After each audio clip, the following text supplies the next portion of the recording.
ছাত্র জনতার মহাসমুদ্রে। শহীদ মিনার প্রাঙ্গণ থেকে ছাত্র জনতার সমাবেশ ছাড়িয়ে যায় দোয়েল চত্বর, টিএসসি সহ আশেপাশের পুরো এলাকা।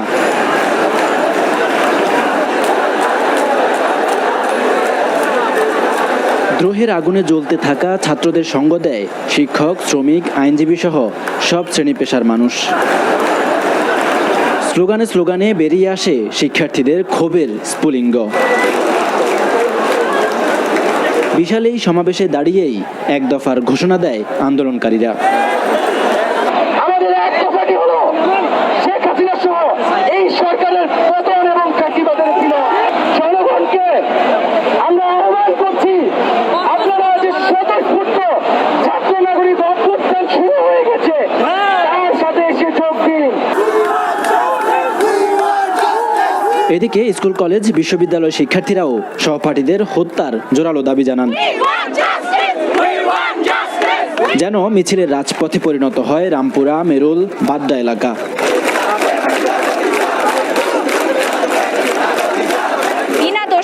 যারা মারা গিয়েছে তো যেমন আনফেয়ার হয়েছে, এই মুহূর্তে পদত্যাগ করতে হবে। আমাদের এক দফা এক দাবি, আর কোনো বিনা আমাদের কোটা আপনাদের কোটা আপনাদের কাছে রাখেন। তিনি আর নৈতিক অধিকার রাখেন না এত বড় একটা ম্যাসাকার করার পরে। সব জায়গায় কথা বলা হচ্ছে যে আমরা নাকি বিএনপি, জামাত, আমরা থার্ড পার্টি।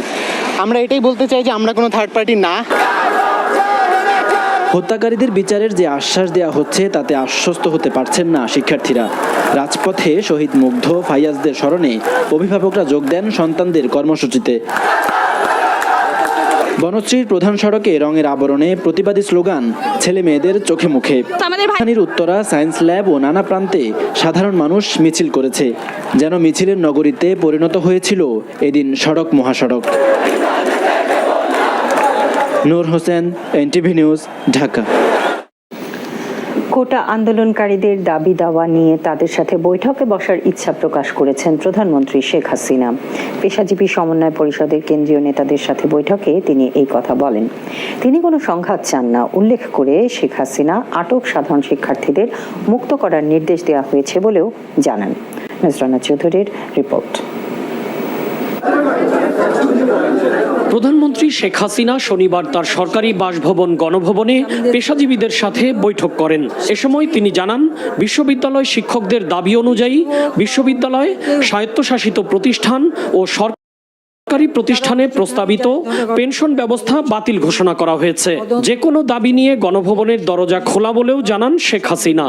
তাদের কথা শুনতে চাই, তাদের দাবি কি কি বাকি আছে আমি এটা শুনতে চাই, এবং যেটা আমাদের সাধ্যমতো সেটা আমি পূরণ করতে চাই। আমি এই সংঘাত চাই না। আমি এখনও রাজি, যে কোনো সময় তারা আসতে পারে, আলোচনা করতে পারে, দরকার হলে তাদের গার্জিয়ানদের নিয়েও আসতে পারে। সাম্প্রতিক সহিংসতার সাথে যারাই জড়িত থাকুক না কেন তাদেরকে বিচারের মুখোমুখি করা হবে বলেও জানান প্রধানমন্ত্রী। রংপুর বেগম রোকেয়া বিশ্ববিদ্যালয়ের শিক্ষার্থী আবু সাইদকে গুলি করার দায়ে 2 পুলিশ সদস্যকে ইতোমধ্যে বরখাস্ত করা হয়েছে বলেও উল্লেখ করেন তিনি। হত্যাকাণ্ডের সঙ্গে যারা জড়িত, সে যেই হোক, অবশ্যই তাদের বিচার করা হবে। ছাত্র যারা একেবারে খুনের সাথে জড়িত না বা সমস্ত ধ্বংসাত্মক কাজের সাথে জড়িত না, তাদেরকে মুক্তি দেওয়া শুরু করবে, এবং সেটা শুরু হয়ে যাচ্ছে। এসব ঘটনার যথাযথ তদন্ত ও বিচার চান বলেই তিনি বিচার বিভাগীয় তদন্ত কমিটির সদস্য সংখ্যা ও পরিধি বাড়িয়েছেন বলেও জানান প্রধানমন্ত্রী শেখ হাসিনা। যে এর ভিতরে যারা নজরানা চৌধুরী, এনটিভি নিউজ, ঢাকা। যত দ্রুত সম্ভব শিক্ষার্থীদের 9 দফা দাবি মেনে নিতে সরকারের প্রতি আহ্বান জানিয়েছেন বিভিন্ন শ্রেণী পেশার মানুষ। দাবি পূরণে শিক্ষার্থীদের সাথে সংহতি জানিয়ে প্রতিবাদ মিছিল ও মানববন্ধন করেছে শিক্ষক, সাংবাদিক ও অভিভাবক সমাজ। এদিকে চলমান জাতীয় সংকট সমাধানে সকল রাজনৈতিক দলকে ঐক্যবদ্ধ হয়ে আলোচনার মাধ্যমে সমাধানের আহ্বান জানিয়েছেন ঢাকা বিশ্ববিদ্যালয়ের উপাচার্য ASM মাকসুদ কামাল। জুনায়েদ আল হাবিবের রিপোর্ট। শিক্ষার্থীদের আন্দোলনকে সমর্থন জানিয়ে মানববন্ধন ও প্রতিবাদ মিছিল করেন অভিভাবকরা। রাজধানীর শাহবাগে জাতীয় জাদুঘরের সামনে সন্তানের পাশে অভিভাবক ব্যানারে এ কর্মসূচি পালিত হয়। আজকে জনগণ চুপ করে বসে আছে, কালকে জনগণ চড়াও হবে ওনাদের উপরে। আমাদের বাচ্চাদের উপর যেভাবে ওনারা চড়াও হচ্ছেন, কালকে যখন ওনাদের সন্তানদের উপর চড়াও হবেন তখন ওনারা বুঝবেন যে আমাদের কেমন লাগছে। তারা যদি মনে করে যে এই সরকারের কাছে আমরা বিচার চাইবো না, আমরা তাদের পাশে আছি। তারা যদি মনে করে এই সরকার পদত্যাগ করতে হবে এক্ষুনি, আমরা তাদের পাশে আছি। এদিকে আন্দোলনকে কেন্দ্র করে উদ্ভূত পরিস্থিতির জন্য সরকারের পদত্যাগ দাবি করেছেন ঢাকা বিশ্ববিদ্যালয়ের সাদা দলের শিক্ষকরা। বিশ্ববিদ্যালয় এলাকায় প্রতিবাদ মিছিল শেষে তারা এ দাবি জানান। আগামী দিনের যে চলমান আন্দোলন ছাত্রছাত্রীদের, সেই আন্দোলনে যে যার স্থান থেকে অংশগ্রহণ করব। যতক্ষণ না পর্যন্ত সরকারের পদত্যাগ না হয় ততক্ষণ পর্যন্ত এই আন্দোলন সংগ্রামে আমরা আছি, থাকবো। বর্তমান পরিস্থিতি মোকাবেলায় জাতীয় সংলাপের আহ্বান জানিয়ে শিক্ষার স্বাভাবিক পরিবেশ ফিরিয়ে আনতে অবিলম্বে বিশ্ববিদ্যালয় খুলে দেওয়ার দাবি জানান ঢাকা বিশ্ববিদ্যালয়ের নীল দলের শিক্ষকরা। নিরাপদ যে শিক্ষার্থীরা গ্রেপ্তার হয়েছে তাদের অবিলম্বে মুক্তিদানের জন্য আমি সরকারকে অনুরোধ করব। একটি দাবি আন্দোলনকে, সেটিকে তার একটি সুষ্ঠু পরিসমাপ্তি দেওয়া প্রয়োজন। আলোচনার মধ্য দিয়ে এখানে সেটি হতে পারে। দ্রুততম সময়ে বিশ্ববিদ্যালয়ের একাডেমিক কার্যক্রম শুরু করার জন্য ঢাকা বিশ্ববিদ্যালয় নীল দল জোর দাবি জানাচ্ছে। বিশ্ববিদ্যালয়ের উপাচার্য অধ্যাপক এএসএম মাকসুদ কামাল চলমান সংকটকে জাতীয় সংকট আখ্যা দিয়ে সকল রাজনৈতিক দলকে ঐক্যবদ্ধ হয়ে সমাধানের উদ্যোগ নেয়ার আহ্বান জানান। সংকটটি হলো একটি জাতীয় সংকট, সেটি জাতীয়ভাবেই সকল রাজনৈতিক দল দায়িত্ব নিয়েই সেটি সমাধান করা উচিত। বাংলাদেশ ফেডারেল সাংবাদিক ইউনিয়ন ও ঢাকা সাংবাদিক ইউনিয়নের ব্যানারে সাম্প্রতিক সহিংসতায় হতাহতের ঘটনায় জড়িতদের বিচার দাবিতে জাতীয় প্রেস ক্লাবের সামনে মানববন্ধন করেন বিক্ষুব্ধ সাংবাদিকরা।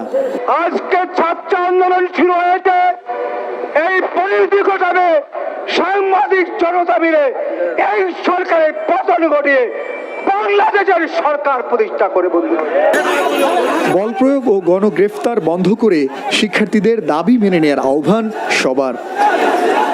জুনায়েদ আল হাবিব, এনটিভি নিউজ, ঢাকা। দাবি মেনে নেয় শিক্ষার্থীদের অসহযোগ আন্দোলন তুলে নেওয়া উচিত মন্তব্য করে স্বরাষ্ট্রমন্ত্রী বলেছেন, এই আন্দোলন এখন রাজনৈতিক আন্দোলনে পরিণত হয়েছে। রাতে সচিবালয়ে ব্রিফিংয়ে আসাদুজ্জামান খান কামাল জানান, আজ থেকে ঢাকা, গাজীপুর, নরসিংদী এবং নারায়ণগঞ্জে সকাল 6টা থেকে রাত 9টা পর্যন্ত কারফিউ শিথিল থাকবে। এক প্রশ্নের উত্তরে মন্ত্রী দাবি করেন, আইন শৃঙ্খলা বাহিনীর গুলিতে কোনো শিশুর মৃত্যু হয়নি। আর জানাচ্ছেন মুকসিমুল আহসান। দেশের চলমান পরিস্থিতি নিয়ে আইন শৃঙ্খলা রক্ষাকারী বাহিনীর সংশ্লিষ্ট কর্তা ব্যক্তিদের সাথে 3 ঘন্টারও বেশি সময় ধরে বৈঠক করেন স্বরাষ্ট্রমন্ত্রী আসাদুজ্জামান খান। পরে ব্রিফিংয়ে মন্ত্রী জানান, ঢাকা সহ 4 জেলায় চলমান কারফিউ শিথিল থাকবে আরও 2 ঘন্টা বেশি। ঢাকা মহানগর, ঢাকা জেলা, গাজীপুর মহানগর, গাজীপুর জেলা, নারায়ণগঞ্জ ও নরসিংদী জেলার পরবর্তী নির্দেশনা না দেওয়া পর্যন্ত কারফিউ অব্যাহত থাকবে। আগামীকাল রবিবার হতে সকাল 6টা থেকে রাত 9টা পর্যন্ত কারফিউ শিথিল থাকবে। একই সঙ্গে তিনি জানান, দেশের বাকি জেলাগুলোতেও কারফিউর সময়সীমা আইন শৃঙ্খলা রক্ষাকারী বাহিনীর সঙ্গে আলোচনা করে সংশ্লিষ্ট প্রশাসন নির্ধারণ করবে। শিক্ষার্থীদের অসহযোগ আন্দোলন নিয়েও এ সময় কথা বলেন মন্ত্রী। আন্দোলনকারীরা সেই কোটা আন্দোলনে নেই, ছাত্রদের আন্দোলনে নেই, এখন রাজনৈতিক আন্দোলনে চলে গিয়েছে। আমি তো মনে করি তারা এটা ভুল